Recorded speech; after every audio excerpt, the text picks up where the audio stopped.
The following program is a special presentation of the Big Ten Network, produced in association with the University of Iowa.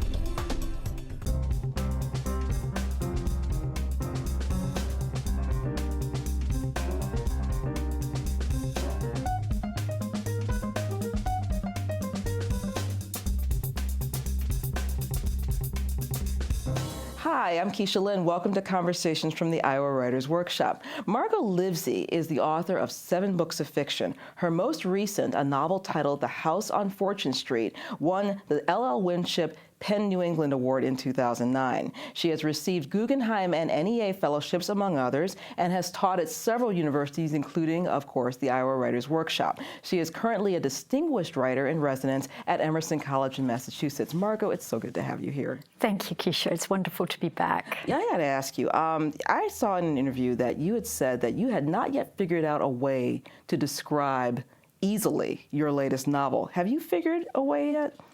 I think I'm getting a little bit better, but I recognized at first that people were trying to think of it as something like a detective story, and because I hardly ever read detective stories, I thought, no, that's not what I'm after. So I think of The House on Fortune Street as being more like a jigsaw puzzle, where the narrative comes to you as narratives often come in real life, in bits and pieces from different sources, and the reader gradually figures out how to put them together. But I want my reader to feel incredibly intelligent as they read the book, rather than incredibly stupid, which is how I feel when I read detective books. Yeah. Well, it's interesting that you say in terms of how the reader puts together the narrative, because when I've read reviews for this, everybody seems to come at it from different perspectives, and different reviewers have focused on, we'll talk about what the novel is about, but I wanted to get a nice sense from you of how this novel began. What was the seed for this novel? I think it had several seeds. One was that I'd long wanted to write about a long friendship between women. As an only child, friendship's always been the mainstay of my life, and so but I feel in novels it often gets sort of relegated to the margins, and it isn't perceived as being as passionate or as interesting as either on the one hand family relationships or on the other romantic relationships. So that was one ambition. And another was to write about what people do with childhood damage, with family history. And some people seem to emerge from damaged families amazingly intact, amazingly unscathed, and they sort of put down that suitcase of difficulty and just carry on. And then other people, they just can't put down that suitcase. So those were really 2 propelling ambitions. And then thirdly, I'd say, and very sadly, having, 2 people close to me commit suicide, and thinking a lot about what a huge hole that leaves in a lot of people's lives. Exactly, yeah. The story is told from 4 different perspectives, and you talk, actually, the perspectives are the 2 friendships, the 2 women in the friendship, Abigail and Dara, and then Sean, who is Abigail's boyfriend, and Cameron, who is Dara's father. And again, I'm coming back to what you said about how the reader figures out what happens. This book has 4 distinct points of view, and you start out with the men's point of view, and I was wondering why you did that. I wish I could say that was a well-thought-out plan, but it came about in a rather haphazard fashion. I started writing about Sean, originally thinking I was writing a novella, something that I would finish gracefully in, 80 or 90 pages. And I got to the end of those 80 or 90 pages, and I was very dissatisfied. I felt I hadn't done his story justice, but I also felt I didn't want to expand his story in a conventional way. And so I put it aside for 6 or 7 years. And then just really, it felt like just one day I suddenly thought, oh, Sean, he's in a drawer. I'm going to get him out. I know what to do. And I sat down and started writing the next section, which turned out to be from Dara's father's point of view. Right.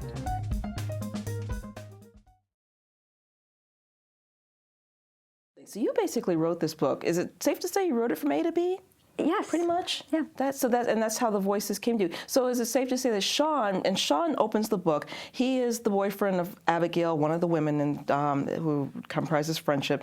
All of these characters are kind of dealing with their own loneliness. They're kind of moving in these circles where they're, kind of bumping into each other, kind of clumsy towards each other. But Sean opens up, and you just can tell, his rawness. Was he the easiest character to write since he was the first, or did you find that certain voices came better than others? I think I had certain struggles with Sean. One is because he's in love with poetry, and that's actually not an easy thing to convey on the page. He's in love with John Keats, whom he's writing about in his dissertation. And when I first gave the novel to my editor, she said, "I really like Sean, but he's not sufficiently masculine." Oh. Ooh. And I said, "Oh, what does that mean?" Yeah. And she said, well, she had three things to say. She said, well, he loves poetry, he cooks, and he doesn't drive. Oh. So now he gets takeaway meals, right, and he does drive, but he still loves poetry. Yeah. That was important with all the characters, and I wanted to ask, because I know that you were a great reader as a child, and that a lot of the old masters of literature played a big role in your your reading life and your writing life. All of these characters have ties to different British authors. Can you talk about that a little bit? Again, I stumbled towards this. I wanted to write about Sean's relationship with Keats and how that is for him another very passionate relationship, along with his relationship with Abigail. And once I'd finished that, and I thought, well, this is really interesting, having a literary figure sort of wandering through my modern world, my, late 20th century London. And so I thought, let me try to do that for each character. And at the same time, let me try to have in mind my husband, who does not have Jane Eyre by his bedside. Right. So I tried to include everything that I thought he would need to know to not get irritated and appreciate my literary godparents, as I think of them. Yeah, well, and you mentioned Jane Eyre. That's where we see with Dara.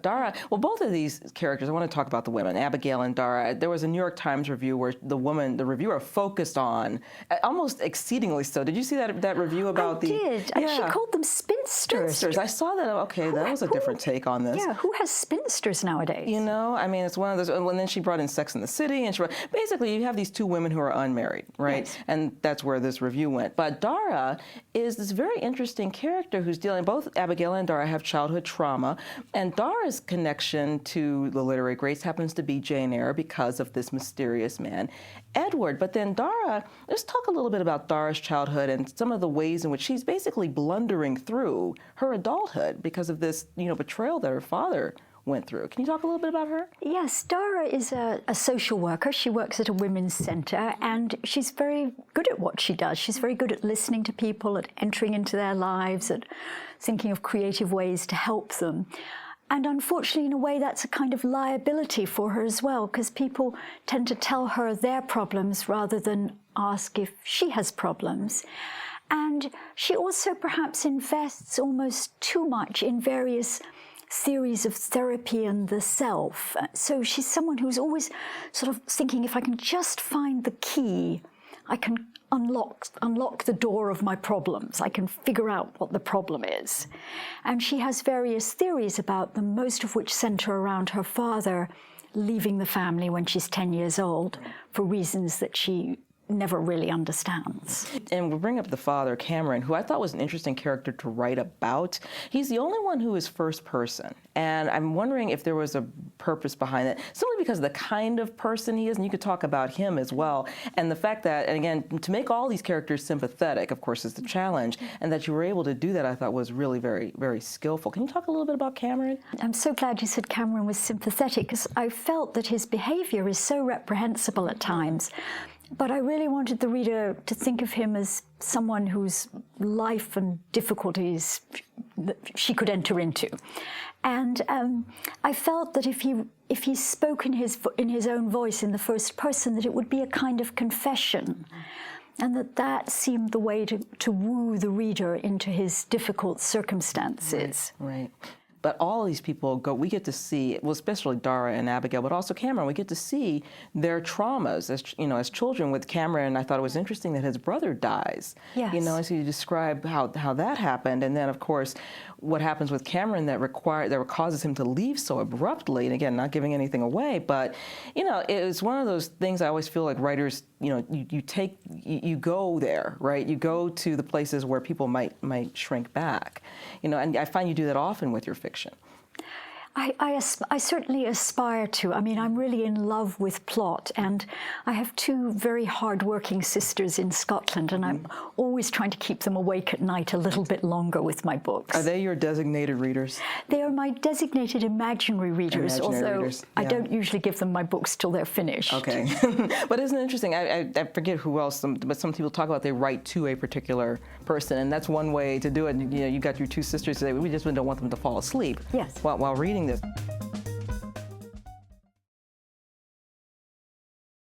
Can you talk about the title of the book, The House on Fortune Street, and the significance of that title?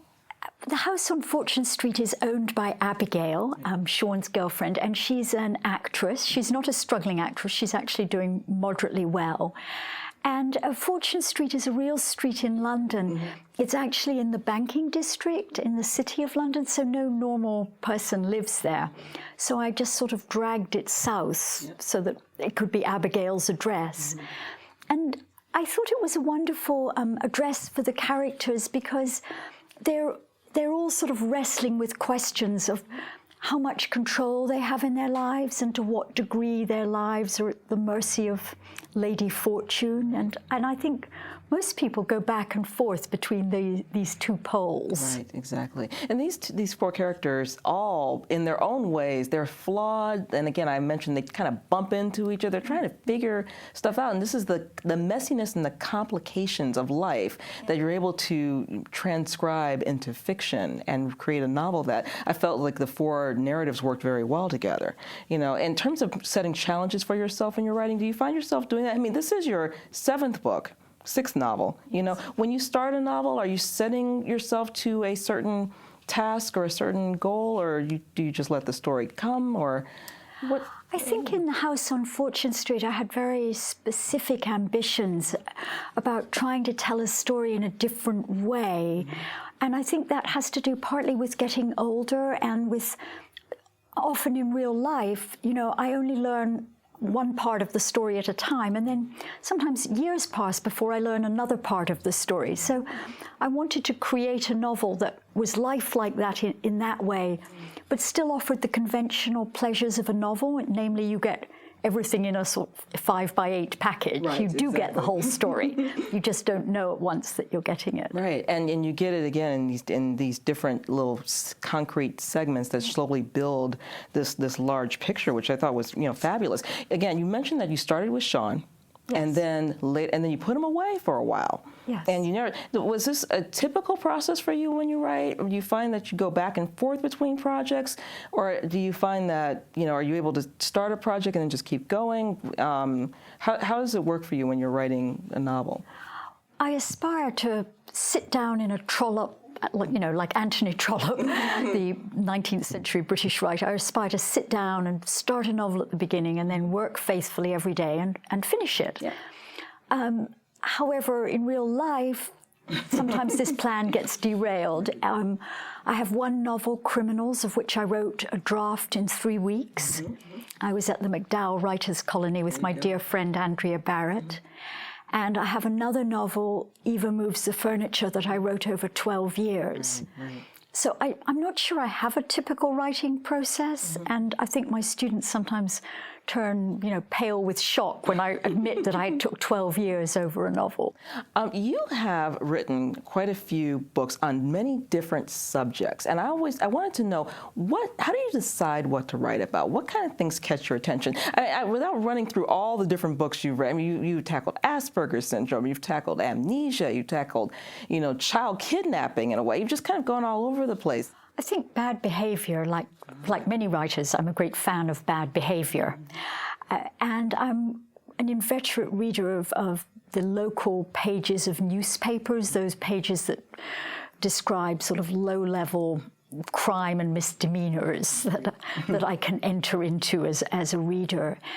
And I think, too, I'm always sort of looking as to what's bobbing up in the zeitgeist, you know. When I wrote about a baby being kidnapped, it was partly because there was so many things in the press about surrogate mothers and adopted mothers and biological parents and the struggles between the various groups. And I thought that really is fascinating. And what do we think about these questions of who should be the parent nowadays? You know, do you think writers we're just innately curious people? We just are asking these questions and trying to answer them through fiction or even poetry or whatever our medium is? I think writers are innately curious. The great Irish writer William Trevor described coming into a little Irish village and it's, you know, whitewashed cottages and sheep grazing and hollyhocks and everything's calm and beautiful. And he immediately looked around and he thinks, you know, where's the trouble here? Where are the problems? There's a story here. Yes, and I think we do have our antennae out for what lies below the surface.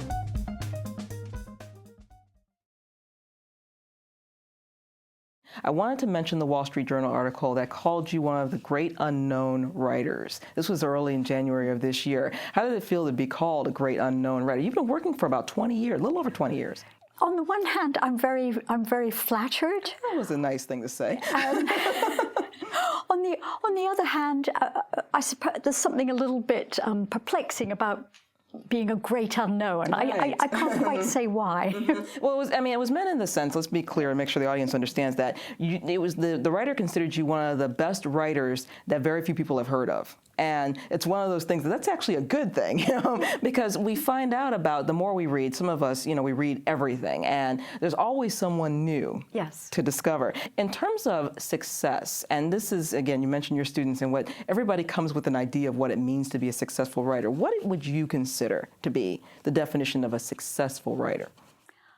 I think for me, a successful writer is someone who gets to put writing at the center of their lives and who is lucky enough to live in the world of words to the degree that they want to. And if you take 10 years off to cultivate your garden or breed Labradors instead, I think that's just fine, because writing doesn't have a clock attached like ballet dancing or you know, competitive swimming, say. Yeah. See, it's interesting that people, again, have this idea of what constitutes success. And for every big name that you see, there are all kinds of people who are just working in obscurity and toiling in obscurity, or not so obscure, as in your case, right? You've taught at a lot of different places. And in fact, you were my first teacher at the Iowa Writers Workshop. What do you most enjoy about teaching?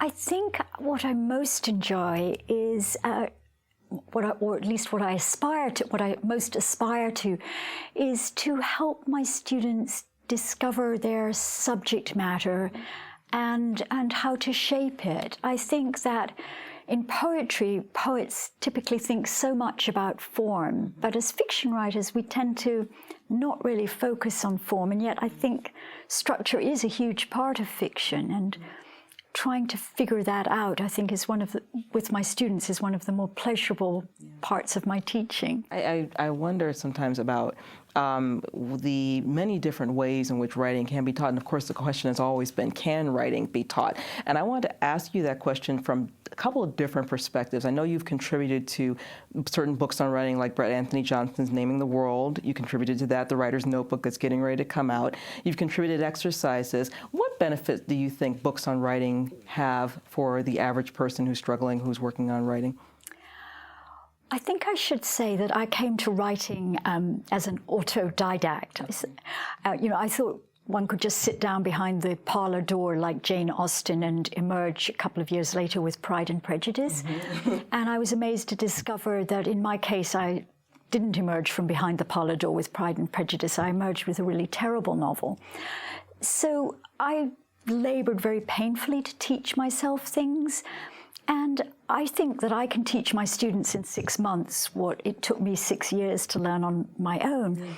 And people say this about writing, but you can't teach someone to play tennis as well as Roger Federer or, you know, to swim as well as Mark Spitz. I mean, you can teach writers certain things and other things they figure out on their own. Right, right. Well, there's the combination of like books on writing and then also graduate programs. Again, you've taught in many different graduate programs. You yourself do not have a master's. I mean, there's the whole basic theory of just learning by doing. Yes. You know, and it sounds like this is what you did as an autodidact. Yes, I learned by doing, by failing, and by reading. By reading, yes. And of course, that was the principal way I learned, was going back to the books I loved and trying to figure out how they were actually made. And that's hard to do, because when I love a book, I just give myself over to it. I don't stop to think, how is this working? Right, right. Would you consider yourself, I guess, again, having written all these books now, and you think back to when you were writing that first novel, what would you tell your first novelist self back then? I mean, what you've learned now in the years that since you've put all these books, is there something in particular, if you could go back in time and talk to that young Margot who's struggling with the first novel? I think I'd say, why should the reader stop and read this? You know, where is that intersection of private interest and public interest that I think makes our best works of literature? And I really didn't think enough about why the reader would want to read the story I was telling. I just somehow took it for granted that if I wrote it, people would line up to read it. Assume. Yeah, yeah. And that's one of those things, would you say, is common for people who are just starting out? Again, just thinking about how you know, you keep going with writing, how you keep struggling through it. That first novel oftentimes isn't always the best, but you keep going. Yes. Right, exactly. Thank you so much, Margot, for joining us. Thank you, Keisha. This is the book, The House on Fortune Street, the latest from Margot Livesey. I'm Keisha Lynn. Thank you for joining us on Conversations from the Iowa Writers Workshop.